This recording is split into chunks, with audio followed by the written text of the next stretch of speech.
Hola, bienvenidos una semana más a su programa favorito. Los amos del multiverso. Eso, bueno, pues esta semana es segunda semana del mes y ahora sí vamos puntuales porque ya se las debíamos. ¿Qué vamos a hacer ahora, Ricky? El club de lectura. Vamos a tomar el tomo 8 de El Sandman. Sandman. Este se intitula ¿cómo? El fin de los mundos. O The World's End.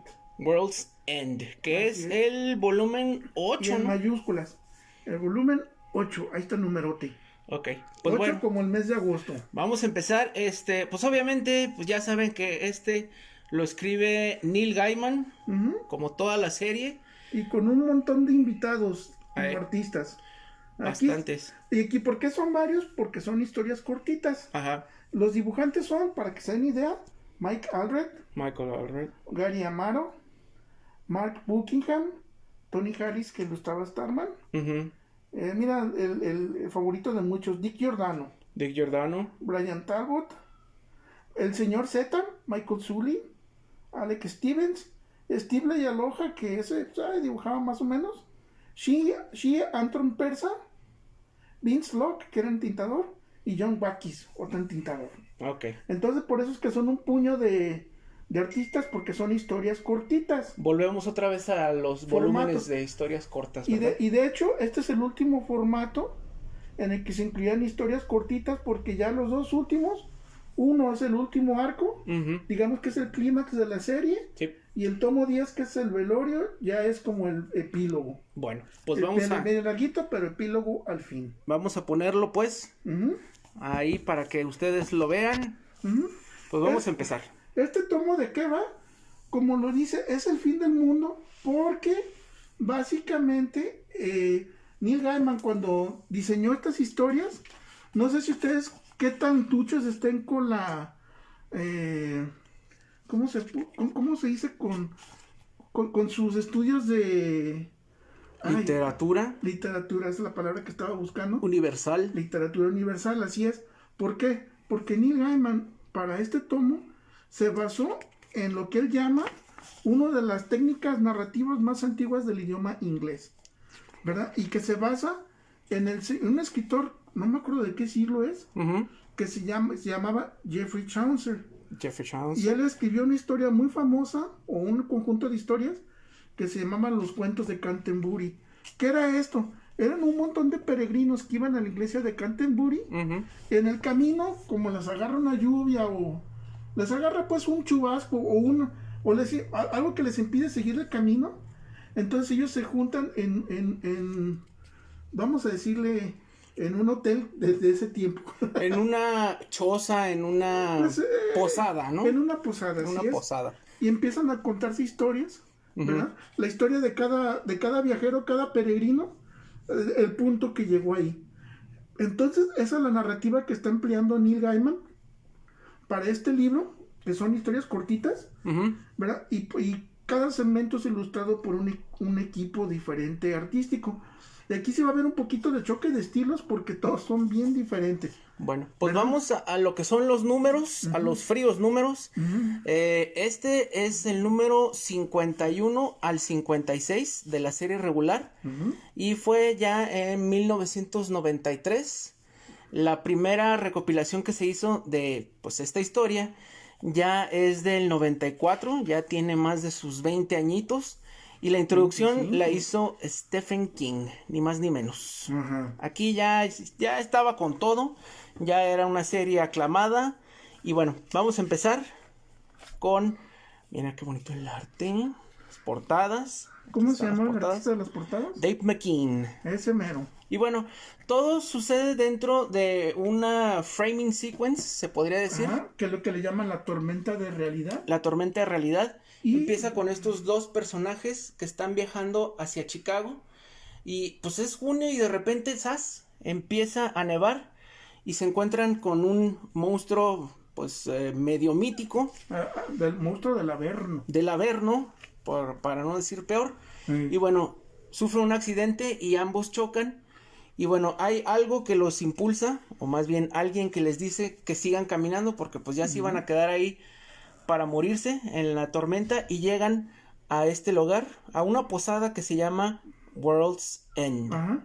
Y aquí quiere decir el fin del mundo. Ajá. Pero en el contexto O de los la mundos, historia, ¿no? exactamente. Ujú. The world puede ser tanto en el idioma inglés, puede ser tanto singular como plural. Ajá. Y aquí nos vamos a dar cuenta de que van a empezar todos ellos a coincidir en esa posada, todos los viajeros, porque hay una tormenta, Ujú. pero en el espacio-tiempo, lo que le llama Neil Gaiman una tormenta de la De realidad, exacto. ¿Verdad? ¿Eso qué significa? Que todo lo que nos rodea, ¿verdad? Pierde sentido. O sea que lo que tú tienes por el concepto de la realidad se pierde. Y entonces es por eso de que todos estos viajeros empiezan a coincidir en esta posada. Y si se dan cuenta, lo de esta posada es que son todo tipo de viajeros. Sí. Y por viajeros me significo que no nada más son humanos, pues hay de No. todo. Sí, por eso se llama así, porque es un lugar que existe fuera del tiempo En el y del limbo. espacio, ajá, y precisamente ahí llega cuando la gente, los viajeros, están viajando y se encuentran pues en una parte, pues un final de los mundos, ¿no? Así es. Entonces aquí ellos lo que hacen, mientras pasa esa tormenta de realidad, aquí curiosamente si te fijas, ninguno se asusta, ninguno nada, no. de que todos se sorprenden, pero como que están tranquilos.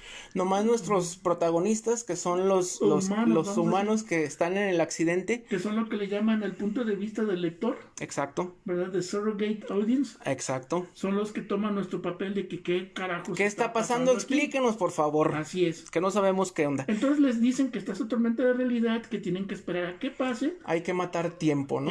Y en eso que matar tiempo. Y es cuando cada uno empieza a narrar de cómo es que llegó ahí o la experiencia que han tenido en ese tiempo de la tormenta de realidad. Y a contar historias. A contar historias. La primera, curiosamente, como dices tú, es un estilo muy Lovecraftiano, Exacto. ¿verdad? O hasta medio al estilo Grant Morrison, Ah, pues en el súbele que poquito. sabían ustedes de que las ciudades son entes que están dormidos, Ujú. que tienen su propia vida.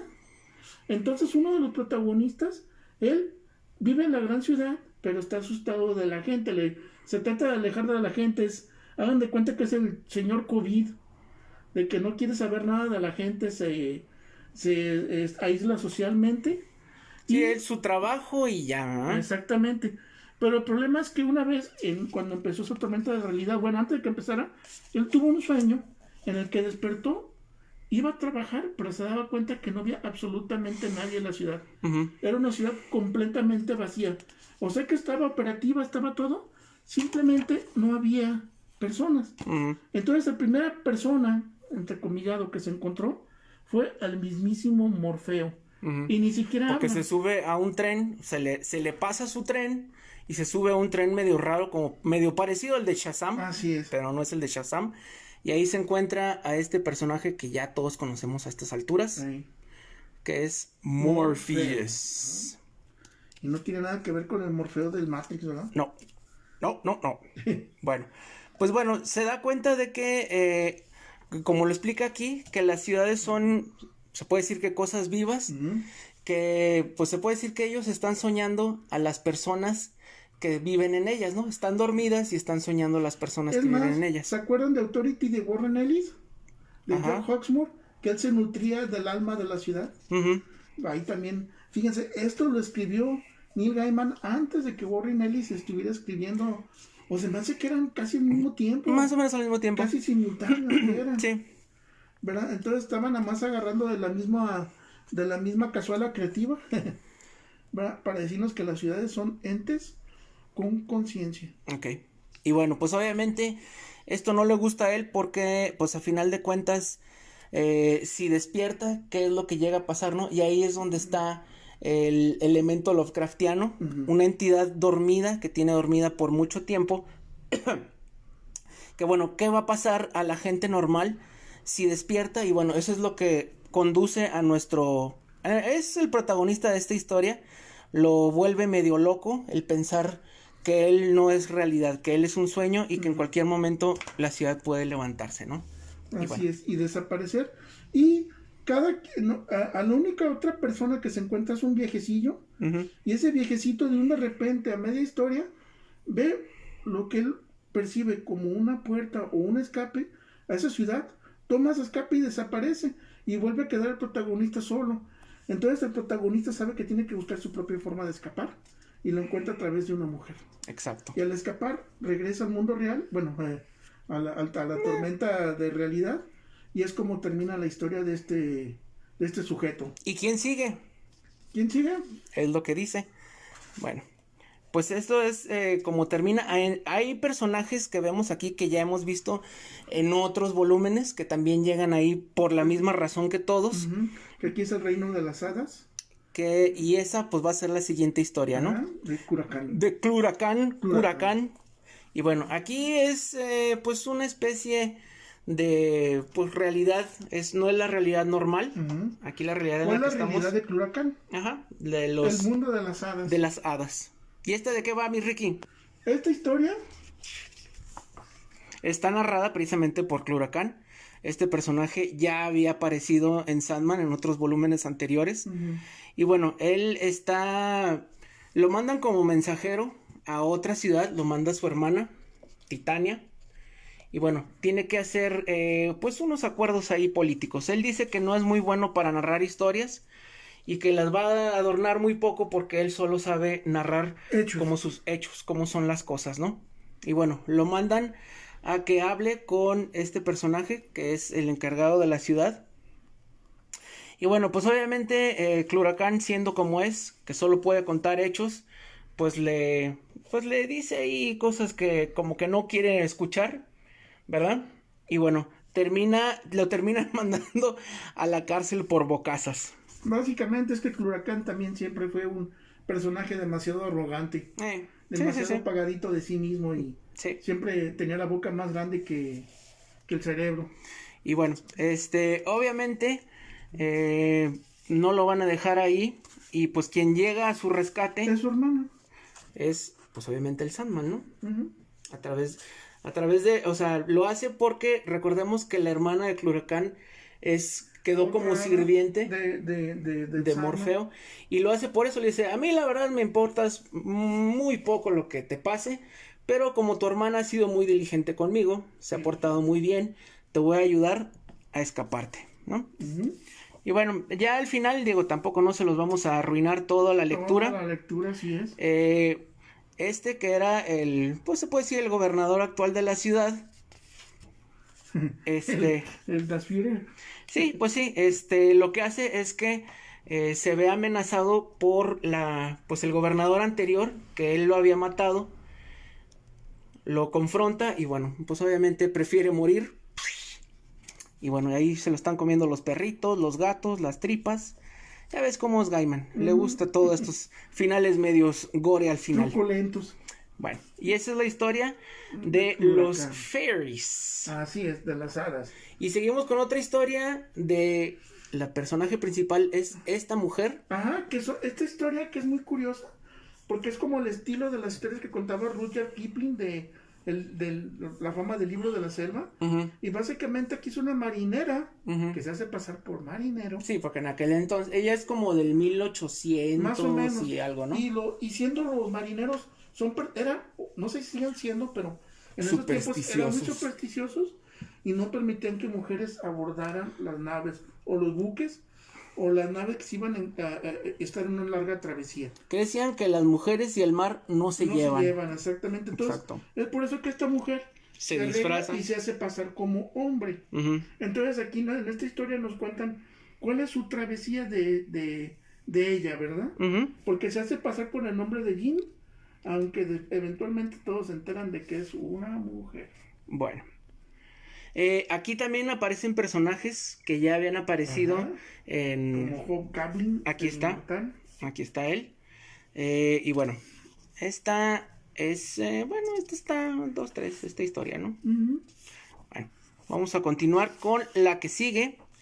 Bueno, aquí lo interesante de este asunto es que al barco sube un pues un hindú, una persona de la India, y les cuenta su historia. Aquí pues retomamos otra vez como eso, lo que le llaman la historia dentro de la historia, una historia estilo Matrushka. O al estilo también de las mil y una noches, precisamente por eso el personaje pues es hindú.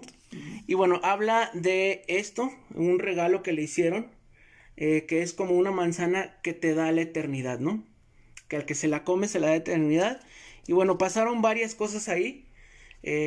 Pues la manzana él la regala y se la terminan regalando de vuelta. Entonces él la prueba y pues termina siendo inmortal.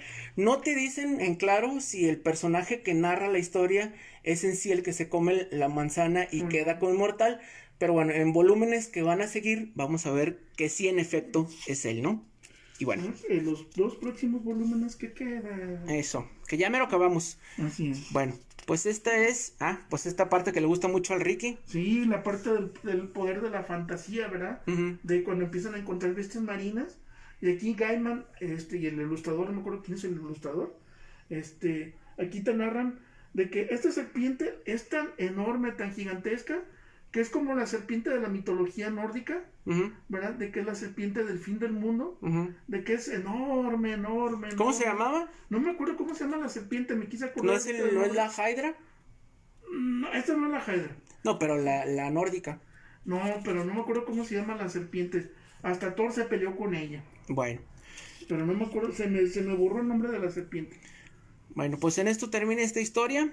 Y bueno, lo que cuenta ella es que venía llegando al muelle y fue cuando sucedió pues esta tormenta de realidad. Y es como ella termina en esta casa, que es el World's End. Y bueno, vamos a la siguiente historia. Aquí está nuestro protagonista. La verdad se me fue el nombre de él. Es el que iba a Chicago, es el que sufre el accidente. Y bueno, pues se levanta un poquito y le cuenta una historia asiático, este personaje, que es la historia de Press Ricard, si mal no recuerdo. Exacto, el Press. Este número en particular lo dibuja Michael Allred, aquí como podemos ver. Creo que fue de los pocos números que hizo, o el único número que hizo para el Sandman. Creo que sí. Neil Gaiman Michael Allred, o sea, los dos juntos, fue el único número que hicieron juntos. Y bueno, el Press, quizás muchos no lo recuerden, pero fue un personaje muy popular, bueno, medio popular de los 70s, en el cual era pues un jovencillo, pues un adolescente que se hace presidente, por eso se llama Press. Press Ricard. Tuvo ahí sus aventuras. Su pues villano en turno era el Mr. Smiley o Don Sonrisitas. Y bueno, después de esto, la serie no duró mucho. Fueron pocos números ahí en los 70s. Y después de esto, el personaje pues sí fue medio popular y tuvo un regreso en Vértigo, ahí en una serie corta en los 90s. Que fue gracias a esta historia. Sí, precisamente. Gaiman fue el que revivió Press. Fue despuesito de esto que se hizo una miniserie no recuerdo si fue miniserie o una serie que duró muy poco, precisamente del Press. Y bueno, y aquí ¿de qué va? Pues precisamente aquí tenemos, para los que no ubican, Richard Dick Nixon. ¿Le dices Dick o se llamaba? Así le decían, pues, es cierto. Richard Dick Pero Nixon. Dick hacia Dick. Aquí se aplicó con este. Y bueno, en lugar de que Nixon sea presidente, aquí pues el que queda presidente pues es Press. Es precisamente por eso es Press. El Press. Y curiosamente con él se logra una época dorada en el sueño americano. Sí, y precisamente pura prosperidad. De nuevo es una crítica a aquella época del presidente Bush padre, de los energéticos, de la guerra del Golfo. Es lo que dice que el Press evita precisamente pues esas guerras porque él sabe cómo utilizar los recursos de la energía. Y bueno, esta carita nos recuerda un poco al Watchmen, sí, nos recuerda un poquito. Sí hay referencias directas al Watchmen, porque bueno, aquí sí se vale, no es como con Snyder, ¿no? Aquí Moore sí era compa de Gaiman. Y bueno, aquí vemos otra vez la carita feliz.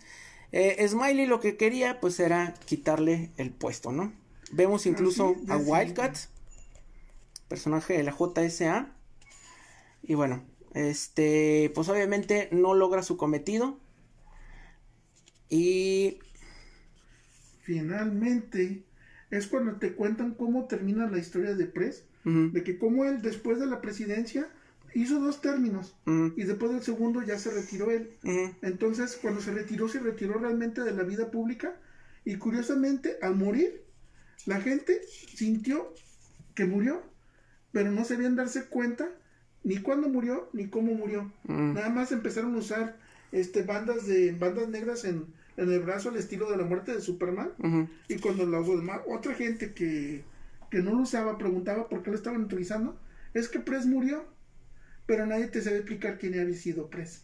Es como el efecto Mandela antes de que fuera el efecto Mandela, ¿no? ¿Qué es el efecto Mandela? No, no te creas. ¿Para qué nos metemos en eso? A ver, según tú, ¿qué es el efecto Mandela así para dummies? Que nadie sabe si Mandela en realidad murió o si sigue vivo. Entonces es como el efecto Hitler. Pues sí, más o menos. De que nadie sabe si se suicidó o se fue a Argentina. No, pero es que el efecto Mandela sí existe. Ay, Ricky, siempre se aprende algo. Exactamente. Bueno, pues vamos a la siguiente historia que está contada por este par de personajes que pues son los encargados de una necrópolis.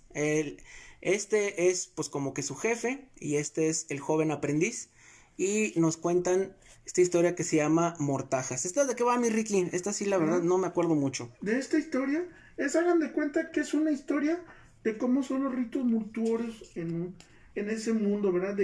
Es lo que los ritos que van siguiendo, o te está dando Gaiman una explicación básicamente de los ritos de cuando la gente muere a través del mundo, ¿verdad? Pero aquí te lo das de los puntos de vista de lo que para mí la neta parecen vampiros, porque esto cuando veo los dibujos y eso, hagan de cuenta que estoy viendo a Lestat y ¿cómo se llamaba el personaje que hacía Brad Pitt? No me acuerdo, mi Ricky. Bueno, esos se vestían así en esa época no colonial, sino que victoriana, ¿verdad? Casi, si no es que isabelina. Entonces aquí te están contando la historia de cómo son los ritos mortuorios en otras, en otros tiempos. Se puede decir, o en otras realidades. Hecho. ¿Verdad? Eso es lo que te van narrando. Entonces, aquí es lo que te van mostrando en esta historia. Y es por eso es que ustedes se fijan, como en ese mundo no hay sol, por lo mismo de vampiros, es que los dibujan pálidos. Y en esta historia aparecen varios de los Endless, ¿no? Aquí tenemos. Así es que en una de las secuencias te das cuenta cuál es el rito de cuando uno de los eternos deja de existir, o desaparece esa entidad o esa versión. Entonces aquí te narran cómo es el proceso de duelo.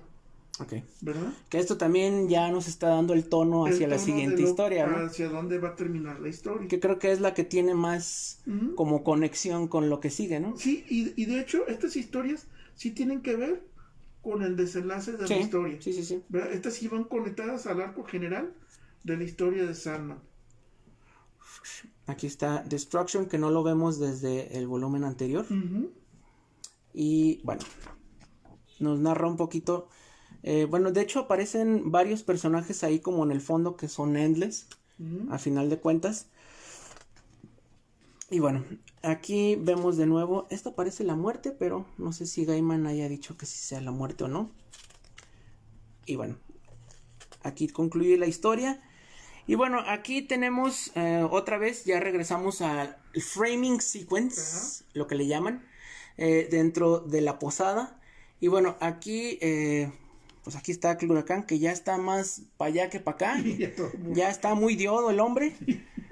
Y bueno, vamos a seguir con el resto de las historias.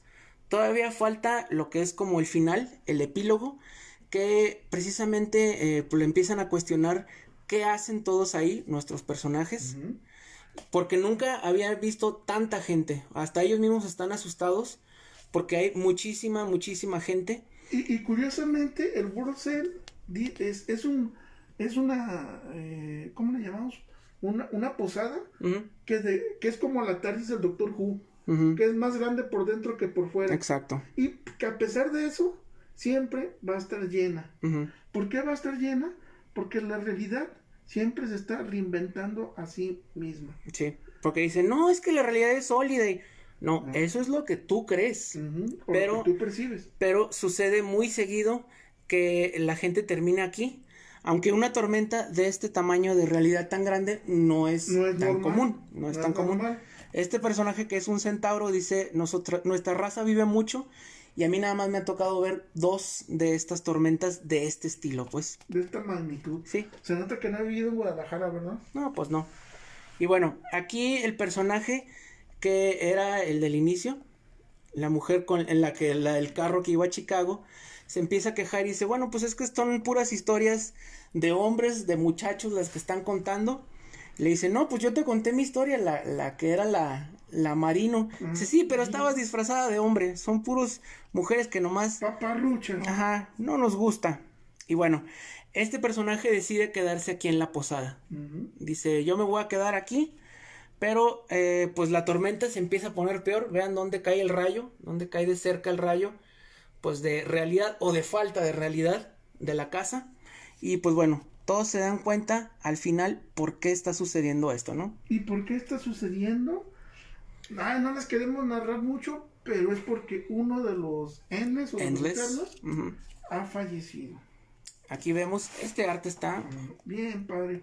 Aquí tenemos... lo que le llaman la noche de la luna de sangre. Y aquí empieza el cortejo fúnebre. El que lo inicia, pues es el más viejo de todos los Endless. Que es el Destino. Destino, con su libro, ahí lo vemos en la mano. Y empieza la procesión, ¿no? Aquí traen el cuerpo de alguien. No sabemos de quién todavía. Si quieren saber, quédense para los siguientes 2 volúmenes. Mes que entra y el mes después de eso, que sería septiembre y octubre. Y bueno, aquí vemos precisamente a pues muchos de los personajes que ya han aparecido. Aquí tenemos a Titania. A este parece Lucifer, ¿no? Es Lucifer. Es Lucifer. Y bueno, otros de los personajes varios. Aquí está cabeza de... el Mervyn Pumpkinhead. De cabeza de calabaza. Y todos están muy tristes por algo, precisamente pues por alguien que murió. Por alguien que murió. Y al final de la procesión está, ni más ni menos que, la hermana mayor. Que es la muerte. Que es la muerte. Y aquí está Delirio, ¿no? Delirio. Y bueno, la luna, como podemos ver, es color rojo. Es luna de sangre. Y la que está llorando, que está... bueno, no está llorando, pero se ve muy triste, es la muerte. No sabemos a quién estén velando. Pero bueno, eso no, sin ser spoiler, ya lo veremos en los siguientes números. ¿Y cómo va a ser un spoiler después de casi 30 años?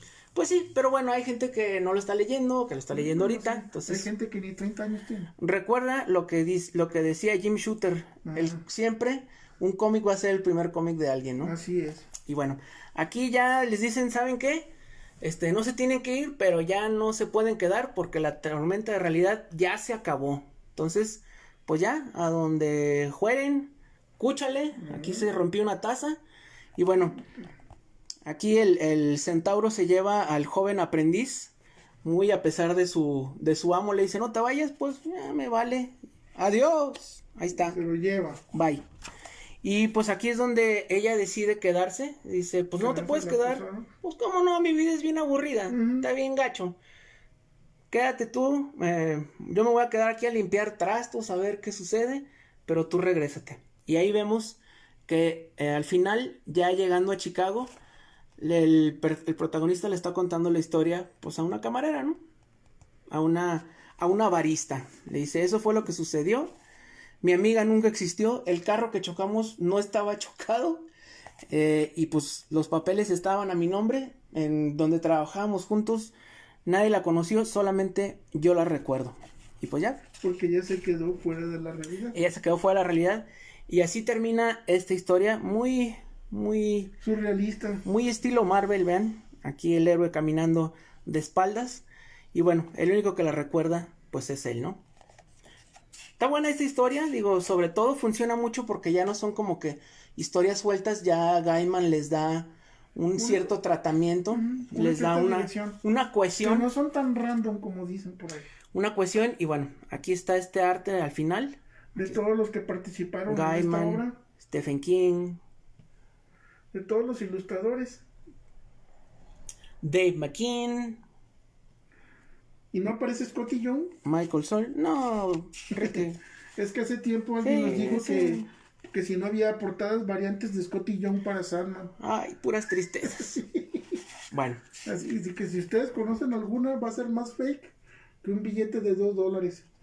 Eso es todo. Pues bueno, aquí termina esta historia, el volumen 8. No se los quisimos spoilear mucho porque bueno, vale la pena que lo lean. Nomás fue así como que una embarradita por encima. Neil Gaiman, creador, vale mucho la pena leerlo. Esto es el volumen 8 y aquí están todos los anteriores. Preludios y Nocturnos, Doll's House, Dream Country, etcétera, etcétera. Y pues bueno, este es el número 8, World's End, por si lo quieren conseguir. Esta versión que tiene Ricky fue la que salió hace unos añitos en Televisa. En el 2016, creo. Pasta dura, muy bonita. Y ahorita está volviendo a salir. Ahorita ya van en el volumen 7, fíjate. Pues miren, lo acaban de sacar. El mes que entra o dentro de 2 meses va a salir en pasta blanda, más chiquito, porque sí está más chirris. Pero pues este vale mucho la pena. Este todavía yo creo que lo pueden conseguir, ¿no? Yo creo que sí. Y si no, pues en inglés hay toneladas de volúmenes diferentes. El primero, si les gusta, es 1994. Y bueno, también están los cómics sueltos, las grapas. Pero bueno, vale la pena leer este. El arte, pues ya vimos, está superior, como podrían decir, ¿no? Y pues bueno, eso es todo, mi Ricky, por el día de hoy. Pues... Entonces acuérdense que ya nomás nos quedan 2 volúmenes para acabar con la historia principal de Sandman, ¿verdad? Que esperemos de que hayan disfrutado hasta este punto. Y por favor, aquí visítenos cada sábado. Creo que los miércoles ahorita se puso en pausa, ¿verdad? Sí, tenemos otro proyectillo que les vamos a decir en la semana. Ok. Entonces, pues miren, entonces para que estén atentos, para que entonces acá nos sintonicen y la próxima semana nos vemos con más cosas del mundo del cómic. Así es, bueno, lo subimos todos los videos los lunes, ahí alrededor del día, lo subimos para que, pues, si no lo vieron en su tiempo, lo vean, lo compartan. A su tiempo debido de cada quien. Se suscriban, le den like, la campanita, todas esas cosas bonitas. Ahí va a estar. Y bueno, para que vean los demás, les vamos a dejar el link en la descripción de todos los volúmenes previos para que nos digan qué les parece y pues para que nos acompañen también leyéndolo, ¿no? Y ya pues que nos acompañen a completar toda la historia. Sí. Porque vaya que para analizar a Gaiman sí es complicado. Sí, aquí lo estamos haciendo muy por encimita porque también pues queremos lo queremos hacer más divertido, no que lo ustedes tan académico. Lo lean, ¿no? Así es. Bueno, pues por el día de hoy ya terminamos. Cuídense mucho. Con ustedes estuvieron Ricky y Masaki. Nos vemos la próxima semana. Buenas lecturas. Hasta luego.